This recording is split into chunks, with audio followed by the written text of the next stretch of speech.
Hi and welcome to lesson number 1 of section number 6. इस basically lesson में मैं आपको प्रोजेक्ट इनिशिएशन की एक्टिविटीज़ के हवाले से जो है वो बताऊंगा, गाइड करूंगा। देखिए, जब भी हम प्रोजेक्ट इनिशिएशन की बात करते हैं तो लोग कहते हैं कि जी इनिशिएशन जो है वो सिर्फ प्रोजेक्ट के इनिशिएशन के टाइम पर होती है, उसके बाद इनिशिएशन होती ही नहीं है। हालांकि मैंने आपको मल्टीपल टाइम जो डिस्कस किया, ओवरव्यू में भी डिस्कस किया, उससे पहले भी मैंने आपको सेशन 4 में भी डिस्कस किया कि जनाब, सेशन 3 में स्पेशली डिस्कस किया कि जनाब हम जब बात करते हैं लाइफ साइकिल की तो प्रोजेक्ट की लाइफ साइकिल के फेजेस में भी हम प्रोजेक्ट इनिशिएशन को यूज़ कर सकते हैं। यानी कि प्रोजेक्ट की लाइफ साइकिल के फेजेस में प्रोजेक्ट इनिशिएशन प्रोसेस ग्रुप को यूज़ कर सकते हैं, और इसी तरह हम बेसिकली जो है प्रोजेक्ट के इनिशिएशन में भी प्रोजेक्ट इनिशिएशन प्रोसेस ग्रुप को यूज़ कर सकते हैं। जनरली जब हम बात करते हैं किसी भी प्रोजेक्ट को इनिशिएट करने की, तो हमें ये समझना चाहिए कि एज अ प्रोजेक्ट मैनेजर हम इनिशिएट नहीं कर रहे होते हैं, बिकॉज हम प्रोजेक्ट इनिशिएट नहीं करते। प्रोजेक्ट तो कोई एग्जीक्यूटिव कमेटी करती है, कोई सीईओ करता है, कोई डिपार्टमेंटल हेड करता है, कोई स्पॉन्सर करता है कि जी हमने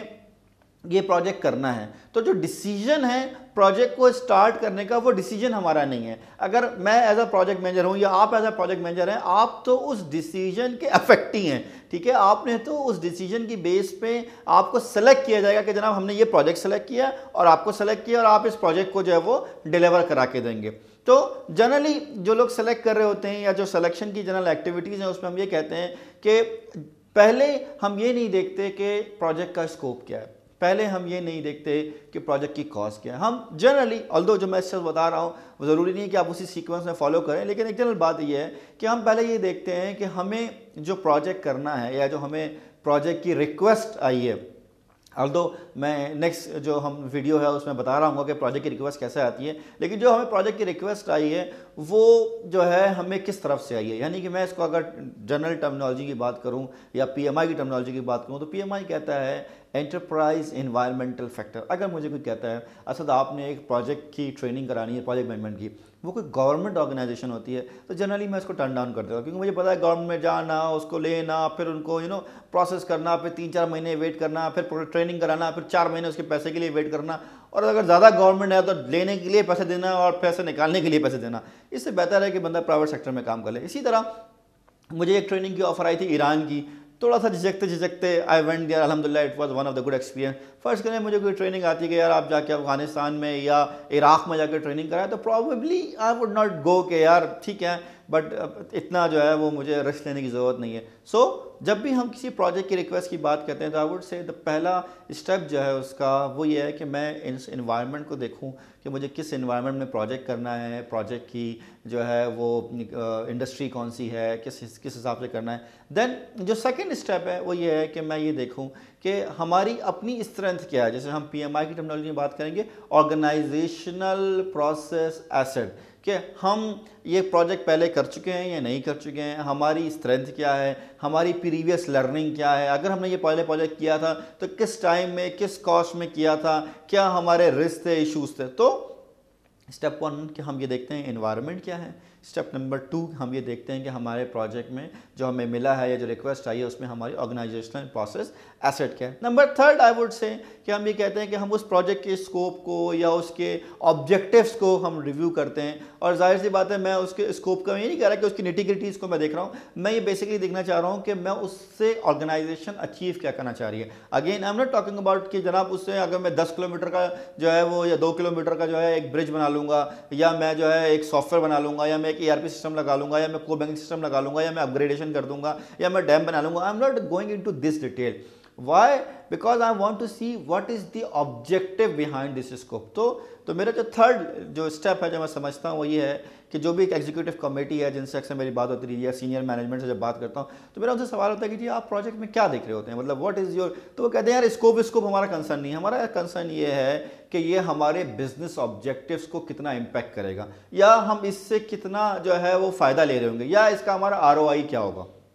तो स्कोप और objective in terms of the business flexibility या बिजनेस स्ट्रैटेजी लिंकेज की भी हम बात कर सकते हैं, वो यहाँ पर देख रहे होते हैं। तो स्टेप नंबर 1 हम एंटरप्राइज एनवायरमेंटल फैक्टर को या एनवायरनमेंट को स्टडी कर रहे हैं कि ये प्रोजेक्ट करने के लिए ये जगह सही है या नहीं, इनके साथ काम करना है नहीं करना है, क्या ये ऑर्गेनाइजेशन स्ट्रक्चर या वो इंडस्ट्री है जिसमें हम प्रोजेक्ट करना चाहते हैं या नहीं करना चाहते हैं। दूसरा ये कि हमारा ऑर्गेनाइजेशनल प्रोसेस एसेट क्या है, हमने अगर ये पहले प्रोजेक्ट्स किए हैं तो कैसे किए हैं, हमारा एक्सपीरियंस क्या है। तीसरा क्या है कि इसके ऑब्जेक्टिव्स क्या हैं, स्कोप क्या, और ये हमारी कंपनी की स्ट्रैटेजी को किस तरह से अलाइन करता है, या हमारे आरओआई में या फाइनेंशियल में या चीज़ों में किस तरह से इम्पैक्ट करता है। फोर्थ पर आई वुड से कि हम ये देखते हैं कि इस प्रोजेक्ट की बातें तो सारी सही नज़र आ रही हैं, इसमें रिस्क कितने हैं,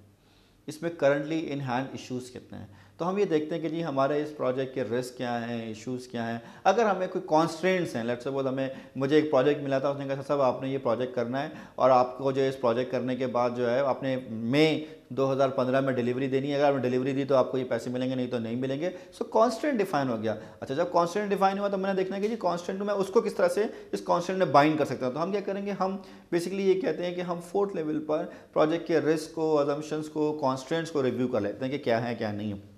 देन जो हमारा फिफ्थ स्टेप है एज एग्जीक्यूटिव कमेटी मेंबर या एज एग्जीक्यूटिव कमेटी या सीईओ या डायरेक्टर या पोर्टफोलियो मैनेजर या सीईओ या स्पॉन्सर, वो ये है कि हम इसकी फाइनेंशियल फिजिबिलिटी चेक कर लेंगे। जनाब ये हमारे लिए कितना फाइनेंशियली फिजिबल है। हम इसमें मल्टीपल जो है फाइनेंशियल, जिसको PMBOK 2004 तक जो है बाकायदा इनिशिएशन में एक टूल भी था, linear selection method. Linear selection method क्या है आपके पास कि मैंने नेट प्रेजेंट वैल्यू निकाल लिया, IRR निकाल लिया, ROI निकाल लिया, ठीक है। इसी तरह मैंने जो है इसका पे बैक पीरियड निकाल लिया या कॉस्ट बेनिफिट एनालिसिस कर लिया कि ये प्रोजेक्ट हमारे लिए फिजिबल है भी या नहीं फाइनेंशियली। और बाज़ दफ़ा ज़रूरी नहीं है कि फाइनेंशियली फिजिबल ना हो तो ना करें। कुछ लोग कहते हैं फाइनेंशियली फिजिबल नज़र नहीं आ रहा, let's do it, and then हम इसके फिर दूसरे स्ट्रैटेजिक ऑब्जेक्टिव्स भी अचीव, ब्रांडिंग के ऑब्जेक्टिव्स हो सकते हैं, मार्केटेबिलिटी के ऑब्जेक्टिव्स हो सकते हैं, सोशल ऑब्जेक्टिव्स होते हैं, वो भी हम बाद में इसमें से जो है वो अचीव कर सकते हैं। तो रिकैप के तौर पे नंबर 1 हम एंटरप्राइज एनवायरमेंटल फैक्टर्स को देख रहे हैं। नंबर 2 हम ये देख रहे हैं कि जी हमारे अपनी स्ट्रेंथ क्या है, यानी कि ऑर्गेनाइजेशन पास एसेट क्या है। नंबर 3 हम प्रोजेक्ट के ऑब्जेक्टिव्स को चेक कर रहे हैं, स्कोप को रिव्यू कर रहे हैं एज पर दी स्ट्रैटेजी। नंबर 4 हम इसके रिस्क को, अजम्पशंस को, इश्यूज़ को हम देख रहे हैं। नंबर 5 हम इसकी फाइनेंशियल फिजिबिलिटी वगैरह को देख रहे हैं। अब 5 के साथ ही साथ मैं कहता हूँ कि या तो आप 5 कर लें या 6 कर लें, आई वुड से 6 कर लें कि हम अक्सर ज़रूरी नहीं है फाइनेंशियल फिजिबिलिटी को ही एक क्राइटेरिया बनाएं। हम अक्सर सिलेक्शन मैट्रिक्स भी बनाते हैं, जिसको वेटेड मैट्रिक्स भी कह सकते हैं या स्कोर कार्ड भी कह सकते हैं कि जनाब हमने लेट्स सपोज स्कोर है 6 स्टेप, हम ये कह सकते हैं कि फाइनेंशियल रिव्यू करने के बाद हम किसी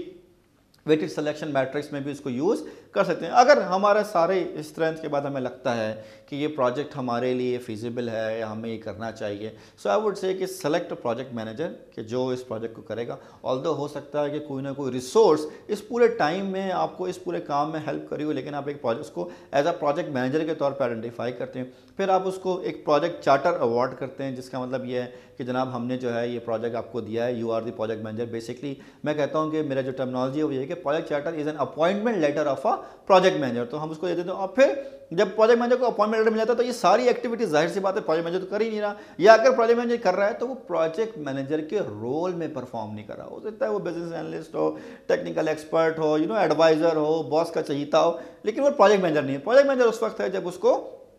चार्टर जो है अपने फाइनली जो है वो हाथ में थमा दिया। फिर अगर हम देखेंगे इनिशिएशन प्रोसेस ग्रुप में, अगर वो प्रोजेक्ट की इनिशिएशन है या फेज की इनिशिएशन, जो पहला काम प्रोजेक्ट मैनेजर कर रहा होता है एज अ प्रोजेक्ट मैनेजर, इससे पहले कर रहा होगा जिसमें हम सीखा, लेकिन अगर एज अ प्रोजेक्ट मैनेजर कर रहा होता है वो ये होता है कि वो हाई लेवल स्टेक होल्डर्स को या जितने स्टेक होल्डर्स को वो आइडेंटिफाई कर सकता है उसको वो आइडेंटिफाई करता है। तो जनरली हमारे पास जो प्रोजेक्ट इनिशिएशन एक्टिविटीज़ हैं वो क्या है हमारे पास कि हम एनवायरनमेंट को स्टडी कर लें, हम अपनी स्ट्रेंथ को रिव्यू कर लें, हम प्रोजेक्ट के ऑब्जेक्टिव्स और स्कोप को अपनी स्ट्रेटजी से अलाइन करके रिव्यू कर लें क्या है क्या नहीं है, हम उसके रिस्क और अजम्पशंस को देख लें कि जनाब क्या क्या कॉन्स्टेंट्स हैं, रिस्क हैं, अजम्पशंस हैं, हम बेसिकली उसकी फाइनेंशियल जो है वो असेसमेंट कर लें, हम उसकी कोई वेटेड सिलेक्शन असेसमेंट कर लें या स्कोर कार्ड को यूटिलाइज कर लें, हम प्रोजेक्ट मैनेजर को आइडेंटिफाई कर लें, प्रोजेक्ट चार्टर को डेवलप कर लें, एंड फाइनली जो है हम बेसिकली क्या कर रहे हैं कि हम उसकी बेसिस पर जो हमारा नवा स्टेप है वो ये है कि हम प्रोजेक्ट मैनेजर के तौर पे एज अ प्रोजेक्ट मैनेजर जो है वो स्टेक होल्डर्स को आइडेंटिफाई कर लें। अब ये तो वो एक्टिविटीज़ हैं जो बेसिकली हम प्रोजेक्ट के इनिशिएशन में कर रहे होते हैं।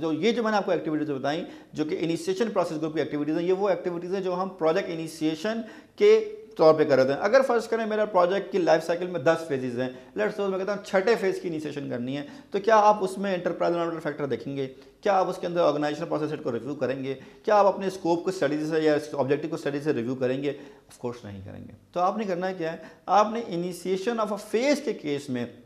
जब आप ये प्रोसेस ग्रुप को यूटिलाइज करेंगे तो मेरे ख्याल से आप ओवरऑल स्कोप को रिव्यू कर लेंगे, और उसके बाद जो है आप ये देखेंगे कि जनाब हमने अगर प्रीवियस हमारा एक्सपीरियंस है तो वो क्या है, एंड देन जो है आप उसके रिस्क और इश्यूज़ वगैरह को रिव्यू कर लेंगे या कॉन्स्टेंट्स को रिव्यू कर लेंगे कि जनाब मैं ये फेज़ स्टार्ट करने जा रहा हूँ, पिछला फेज़ मेरा ख़त्म हो गया है, तो इस फेज़ का स्कोप क्या है, हमारी प्रीवियस लर्निंग क्या है, और हम बेसिकली अगर हमने पहले इस फेज़ को चलाया हुआ है तो हमने कैसे चलाया। और जाहिर सी बात है इसमें प्रोजेक्ट मैनेजर आइडेंटिफाई करने की ज़रूरत नहीं है, चार्टर बनाने की ज़रूरत नहीं है। What you will do is you will basically do the stake.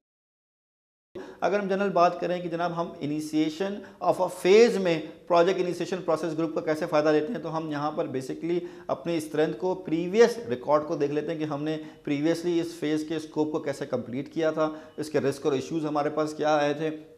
और अगर कोई स्टेक होल्डर नए ऐड हो गए या पुराने का इम्पैक्ट चेंज हो गया है तो उसको हम दोबारा रीसफल कर लेते हैं, and then we move directly to the planning of a phase या एग्जीक्यूशन ऑफ अ फेज़ की जो है हम वो अब बात कर लेते हैं। तो यहाँ तक मैंने बेसिकली आपको इनिशिएशन प्रोसेस ग्रुप की एक्टिविटीज़ के बारे में बताया, चाहे वो हम प्रोजेक्ट के इनिशिएशन में यूज़ करें या प्रोजेक्ट लाइफ साइकिल की किसी भी फेज़ के इनिशिएशन में जो है वो हम यूज़ कर रहे हो। इसके बाद जो नेक्स्ट बेसिकली लेसन है उसमें मैं आपको इनिशिएशन की कुछ केसेस के हवाले से बताऊंगा कि जी प्रोजेक्ट इनिशिएट होता कैसे है, और हम इसमें या हमारा जो भी रोल है as a director, as a sponsor, as a portfolio manager या एग्जीक्यूटिव कमेटी, या जो लोग ये रोल परफॉर्म कर रहे होते हैं वो इनिशिएशन कैसे परफॉर्म करते हैं। So that's it, thank you.